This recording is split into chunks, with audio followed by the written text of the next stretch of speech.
أعوذ بالله من الشيطان الرجيم بسم الله الرحمن الرحيم. Ini juga penting teman-teman. Ternyata ya, kalau kita mau, kan orang bercanda teh pengen semangat lagi nih biar nggak bosen. Bercanda mah untuk menghilangkan sedih, bercanda mah untuk menghilangkan stres, bercanda supaya dapat energi baru kan? Ternyata ada yang lebih efektif daripada bercanda kalau kita pengen semangat lagi. Kalau kita pengen survive dari sebuah masalah, ada yang lebih efektif daripada bercanda. Walaupun bercanda itu boleh. Apa yang lebih efektif? Menangis. Menangis itu, menitikkan air mata itu lebih powerful daripada tertawa. Cuman kita sering memilih tertawa daripada menangis. Sama kayak orang lebih senang minum kopi walaupun minum kopi itu boleh daripada minum air putih. Padahal lebih menyehatkan minum air putih. Cuma kan gak ada sensasinya. Tapi kalau kita bisa mengubah mindset kita, kalau orang teman-teman nanya, ngopi yuk gitu kan gitu ya. Minum air putih yuk kan gitu ya. Bisa gak sih kita ngomong kayak gitu? Nah ini mengubah mindset nih. Kalian lagi ngapain? Lagi minum air putih. Pasti dibilang, gak seru ah. Kalau kalian lagi ngapain? Lagi ngopi. Di mana? Di kafe. Lagi ngapain? Lagi minum air putih. Di mana? Di beer house. Di beer house minum air putih. Kan? Ini kan keren nih. Minumnya air putih. Di beer house minum air putih. Di kafe minum air putih. Kalau yang masih beer house ya. Tapi kalau bisa nggak usah. Terus di tempat apa? Dimanapun lagi. Hari ini belum minum air putih gitu. Bukan hari ini belum ngeteh, belum ngopi. Pagi-pagi dihidangin kopi sama istri kita. Papa mah sekarang udah gak minum kopi. Papa mah malamnya menangis, siangnya minum air putih. Kan gitu ya. Wah itu keren tuh. Malamnya nangis, siangnya minum air putih. Berarti papa udah gak bercanda dong. Enggak mah nangis gitu. Jadi air mah nangis sambil tersenyum. Mana nangisnya ya. Coba kita ubah mindset dari boleh minum air putih, tetapi boleh minum kopi. Tapi yakinlah air putih lebih baik daripada kopi. Makanya Nabi mengatakan air itu tahurun, air itu bersih dan membersihkan. Air itu bersih dan membersihkan. Dan memang secara medis, secara kedokteran, secara biologi juga air putih paling baik untuk tubuh kita. Sangat menggantikan energi tubuh kita. Tapi kalau kopi, sensasi itu. Walaupun tetap baik kalau nggak banyak gulanya. Yang masalahnya kalau kebanyakan gula. Jadi gula yang dikopiin, bukan kopi yang digulain. Saking manisnya. Nah, bercanda dengan menangis juga ibaratnya sama.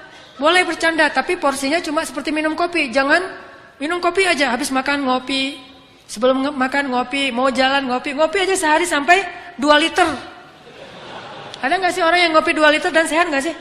Ngopi kalau segelas, secangkir masih sehat nih. Apalagi kalau kopinya kopi bener, bukan kopi yang gitu. Kopi yang asli gitu ya. Kopi yang benar, asli, disimpan selama 100 tahun misalnya. Itu kan sehat tuh. Udah gitu baristanya keren lagi. Secangkir 2 cangkir dalam sehari masih wajar. Bayangin kalau ngopi sehari 2 liter. Kan gak sehat kan? Sedangkan minum air putih minimal berapa liter sih? 8 gelas. Gelas yang mana dulu nih? Bebas aja ya. Nah kalau air putih sehari 2 liter kan sehat. Melancarkan ginjal kita juga jadi sehat, melancarkan pencernaan segala macam lah, auranya juga jadi segar gitu. Sedangkan kopi kebanyakan justru jadi eksotis kayak kopi kan ya. Kenapa kok Ustadz warnanya eksotis banget? Saya senang ngopi gitu misalnya. Kalau yang kurang eksotis berarti senang coklat. Kalau yang sangat tidak eksotis berarti senang susu. Apaan gitu ya. Intinya kebanyakan kopi itu tidak sehat, sama seperti kebanyakan bercanda. Bercanda sewajarnya, oke. Bercanda secangkir, bercanda 2 cangkir. Tapi bayangin kemana-mana bercanda. Sama kayak orang kemana-mana bawa botol aqua tapi isinya kopi. Ngopi lagi. Nggak bagus juga buat jantung dia.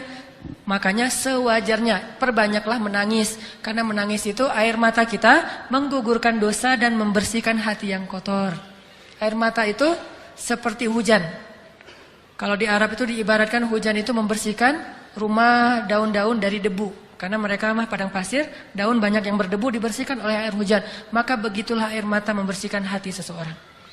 Coba nanti bayangin, bedanya kesan habis ketawa sama habis nangis. Habis ketawa, seru tapi capek.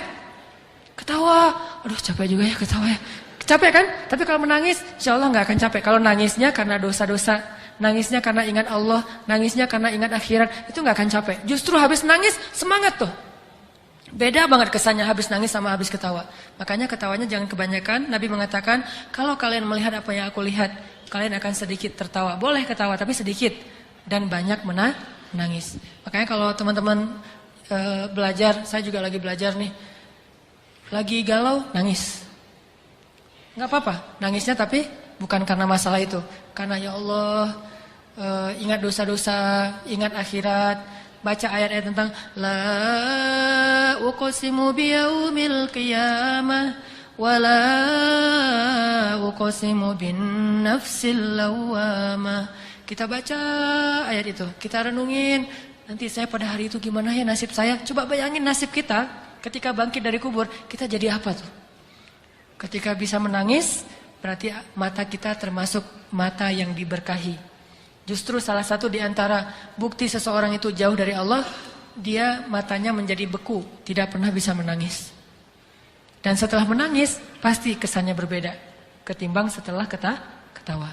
Makanya kalau disuruh milih, banyakan mana? Banyakan nangis deh. Tapi kenyataannya kita dalam sehari lebih banyak tertawa, hampir tidak pernah menangis. Tunggu nangis kalau udah banyak masalah banget baru nangis. Dan kita waktu itu akan ngelihat, ketika kita banyak menangis, kita doanya lebih khusyuk, sholatnya lebih khusyuk, ngajinya lebih banyak kan ya, energinya nambah kalau kita nangis, kayak dicas gitu. Sedangkan kalau ketawa jadi males. Sampai Nabi mengatakan kebanyakan ketawa itu bisa mematikan rasa di hati kita, gak bisa lagi mendengar kebaikan. Orang kalau udah ketawa terus dinasehatin, pasti dia nolak, bantah tuh. Makanya jangan kebanyakan ketawa, boleh tapi jangan kebanyakan. Itulah teman-teman fikih ketawa, bagaimana kita menjadikan ketawa kita berpahala, menjadikan ketawa kita itu hadiah buat teman kita, menjadikan ketawa kita itu ikut sunnah, menjadikan ketawa kita itu benar-benar penyegaran tetapi tidak berlebihan, dan hindari ketawa-ketawa yang syubhat, dusta, ketawa yang jahil, ketawanya nyeleneh, hindari itu, dan jangan juga terlalu banyak sehingga kita tetap bisa menangis di malam hari. Jadi kalau kita udah ketawa, tiba-tiba disuruh nangis agak susah. Saya kurang bisa ya langsung membalikkan kondisi dari habis ketawa nangis, susah. Kecuali ketawa, nangis, kenapa ketawa kok nangis? Mati lampu. Lagi film, lagi bola gitu seru, tiba-tiba mati lampu kan nangis ya. Karena mau gol nggak jadi gara-gara bukan nggak jadi gol, nggak jadi ngelihat gara-gara mati lampu. Itu mungkin bisa, tapi bukan nangis karena Allah. Tangisi dosa-dosa, maka bergugurlah dosa itu. Tapi kalau kita mentertawakan dosa, maka bertambah dosa kita. Tangisi kesia-siaan hidup kita, karena ketawa juga bisa membuat hidup kita banyak sia-sia. Jangan banyak ketawa, tapi boleh banyaklah menangis. Cari teman yang bisa buat kita menangis, karena teman yang bisa buat kita ketawa itu udah banyak. Teman yang sehari-hari bisa bikin kita ketawa udah banyak. Yang sedikit itu teman yang bisa bikin kita menangis. Cari itu juga biar balance tadi tuh. Kalau nggak bisa nangis lebih banyak, minimal 50-50 deh. Yang penting harus ada nangis dalam sehari.